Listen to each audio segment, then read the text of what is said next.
I feel like productivity is that topic that we are always looking for the best tools, the best practices. How can I be more productive? If you're a creative entrepreneur, you're a freelancer, you've asked these questions, right?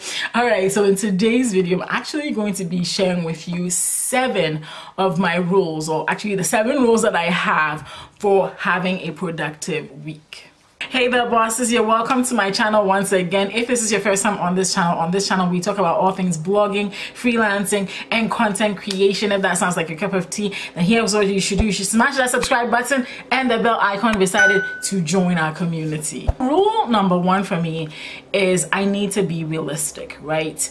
The truth is that your business is not the only area of your life. It is an important part of your life, but it's not the only area of your life. I have other things going on. And so sometimes I get, especially at the beginning, right? I used to get super ambitious. I'm going to do this and I'm going to do that and I'm going to do that. And there's nothing wrong with being ambitious with your goals. But sometimes you have to weigh it against reality, right? You have to weigh it against, having to be there for children, having to be there for a spouse, having to take care of other things within your community. If you're like me, that means a lot of church activities. So you really have to take into consideration everything, have a holistic view of your life and decide, okay, well, this thing will have to, suffer a little bit so that I can work on this, or, the next day, this thing is going to get more time than that. So for me, it's important to be realistic, because balance, right? When people ask me about how do you balance it all, I feel like balance is not something that is actually real. I think that no matter what you do, there's always going to be areas of your life where you pay more attention to one thing than the other,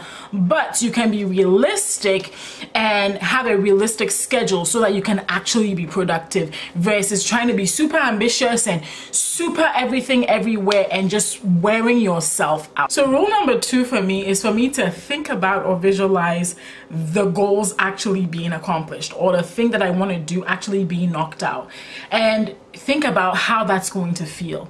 And always when I think about how that's going to feel, it's a positive feeling, right? So if I have to do articles for my clients, for instance, I always think, wow, like how much time I'll have to spend with my son if I'm actually able to get these 2 articles or these 3 articles done whilst he's at school, right? So I like to think about the finished product, how that's going to make me feel, and what's that going to help me accomplish. So my 3rd rule is to work at a time of the day when I'm most energetic and most creative. And for me, most of the time, that is right when I wake up. I remember before I had my son, that used to be really, really late at night because I didn't have those responsibilities. But now that life has changed a little bit, for me, it's earlier on in the day. That's when I'm most energetic. That's when I'm most creative. That's when my words flow. I'm a writer, so that's when my words flow the easiest.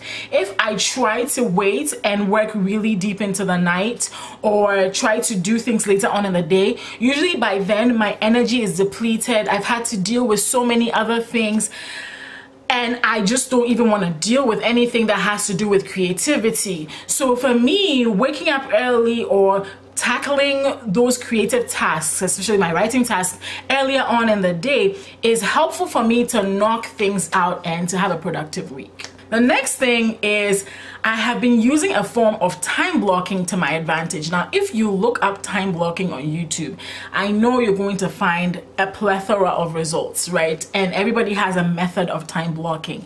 For me, I'm not like a time blocking purist, as I've seen some other people be, but what I do is I'll set a timer, right? And I tell myself that for the next 40 minutes, the next 45 minutes, I'm focusing on this one task. I'm not going to pay attention to anything else, just this one thing.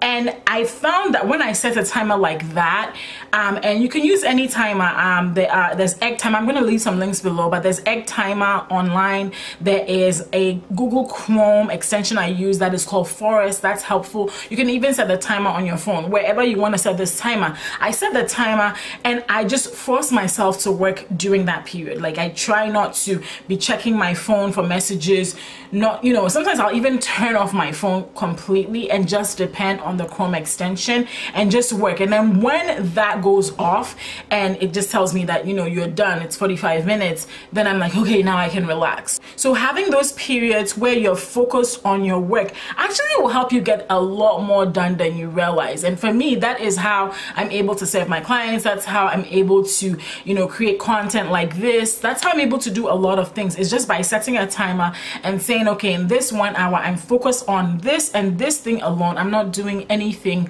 else but this one thing. Then I have this rule about distractions. So like I was saying earlier, right? No matter who you are, there are times of the day when you are most creative. There are times of the day when you are most energetic. And I think that is the time when you should tackle your work and get things done, right? And so this is also true for distractions, that during those energetic and creative periods, you should focus on doing your work versus giving into distractions. And then during those times of the day where, you know, you can't get much done or you feel a little tired or whatever, then you can give in to the distractions. You see what I'm saying? So if you want to be surfing Facebook or YouTube, I'll give yourself permission to do that. I feel like it's unrealistic to say we won't give in to any distractions at all in our lives, right? I feel like it's not realistic because the truth is we all need a break. But during those times when I'm most creative, during those times when I'm most energetic, that is when I also make a conscious effort to block out distractions so that I can get the work done. And that Google Chrome extension I talked about earlier called Forest is one of those tools that I use to actually block my access to social media sites. There are other tools like it, but I block my access to social media sites and it allows me to just focus on the work and not just wander off onto like Facebook or Twitter or YouTube. So next rule for me is to do those activities that yield profits. Again, there's so many things that could occupy our time. There's so many things that we could be doing. But as a freelancer, as a business owner, it's important for me to be able to focus on those things that bring profits, right? Because I still have to pay my bills, I still have to eat, I still have to keep the lights on, have to buy fancy equipment to record these videos. So it's important for me to generate income, right? And so there's so many activities I feel that look like they would generate income, but which in reality do not. And you only get to see those things by auditing your time and auditing all your activities and where the money comes from, right? And when you do an audit of your time and activities, you will realize that there is really, in reality, just a small section of activities that actually translate into income for you.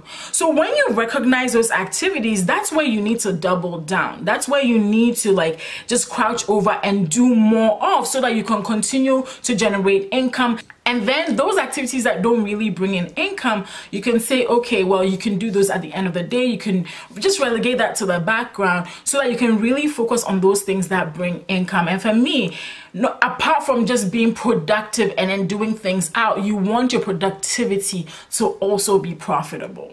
Rule number 7 is to relax and recharge, okay? We're not Energizer bunnies. We cannot be going all day. At some point, we need to relax. We need to like pull back. And you know, when you are a creative entrepreneur, it's important for you to be able to do that because actually your work and your income depends on your mind. It depends on your creativity. And so when you don't take time to relax and recharge and rebuild those creative juices, you're actually setting yourself up for eventual failure because eventually you're going to be burnt out, you're going to be tired, it's going to lead to other things including mental problems. And so it's super important that you relax, you recharge, you find activities that help you recharge that creativity so that you can continue to be productive.